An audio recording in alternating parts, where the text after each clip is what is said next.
Did you choose free will, or was free will chosen for you? And if it was chosen for you, is it really free will?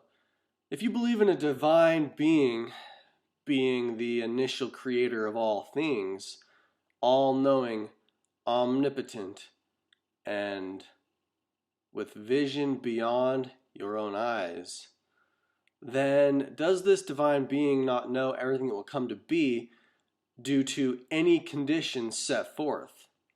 So, given the initial set condition and variables due to the spark of life created by this being, then all things that came to be would be known to be before they were brought about. So, in a sense, you could literally blame nothing that ever happened, and all things were predetermined due to the initial and original expanse.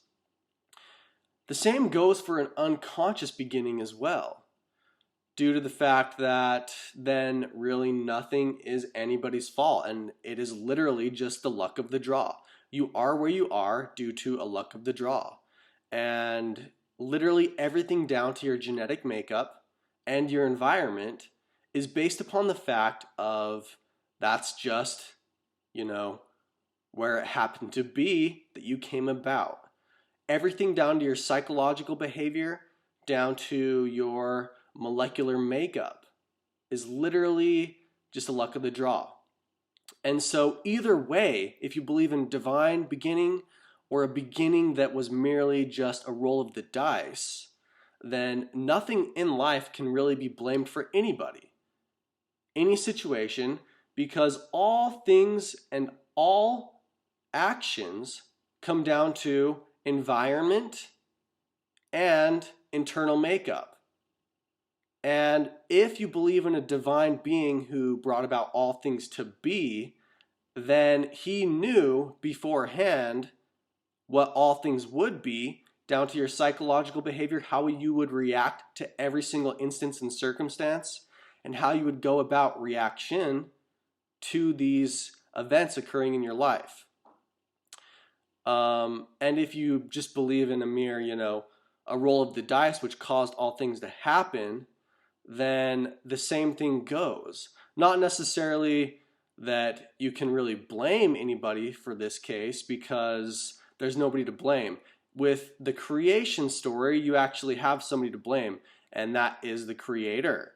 The creator is then the causal fault for all good and all bad. However, most people usually fall back upon the statement that there's a divine plan at play, and you can't necessarily, due to your limited viewpoint, see all the good that will come from this actual bad occurrence happening.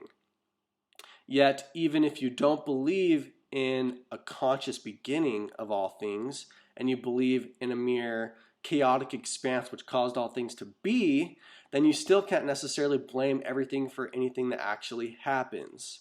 Because the only reason why anybody does anything is due to genetic makeup, right? Genetic makeup will cause psychological behaviors which will cause action. Or environmental conditions. Somebody is literally born into a place which influences their psychological behaviors and may also have influence on their genetic makeup, right? And so in essence, that is merely due to a luck of the draw and a draw of the cards. And so literally either way, you just can't escape this whole, fatalistic approach of all things merely being, some sort of happenstance totally out of your control, where as soon as all things came into being, either if it was conscious or unconscious, all things that would eventually be were due to this initial set of conditions. And it seems to me the only way that free will could actually truly exist is if you yourself were somehow the causal starter to this whole expanse of, material world and thought itself. And if you yourself were involved in this original expanse, then who was it that could be blamed for all things that were actually going on and happening? Nobody else but you. And there we have it. Is free will a choice of your own, or was it chosen for you? So let's say that we have a divine builder, And this builder is setting up the whole entire paradigm that we know to be our universe. And as this is being set up, everything that is going to happen already is known before it even begins. Just like visually here described in this domino effect that we're about to see come into play, where every single domino affects the one after it and creates this whole series of events, which all events that will come to pass are known before they even begin.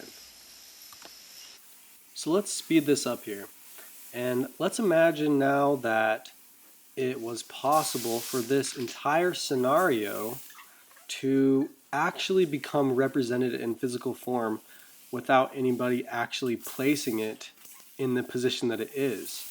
What would that actually take? Well, if we imagine the infinite vastness of everything that is, all things will eventually become an eventuality if they're possible, right? So this represents chaos. Imagine the entire room or universe shaking violently, or pre-universe, into nothingness. And eventually, out of nothing comes what seems to be organization. The event itself becomes an eventuality due to the infinite vastness of all that is. So what looks like it was organized is in fact chaos, but it's just a highly improbable event that becomes a probabilistic eventuality given that all things are infinite. And then we have the beginning, but the beginning itself was merely chaos, and unconscious chaos at that. So what does that mean when we watch this scenario unfold? In fact, what it really means is that it has no meaning at all. And the only meaning that it really has is the meaning that we assign to it, just like within our daily lives. However, circumstance itself is still due to the chaos and the random nature of it all, and merely luck of the draw.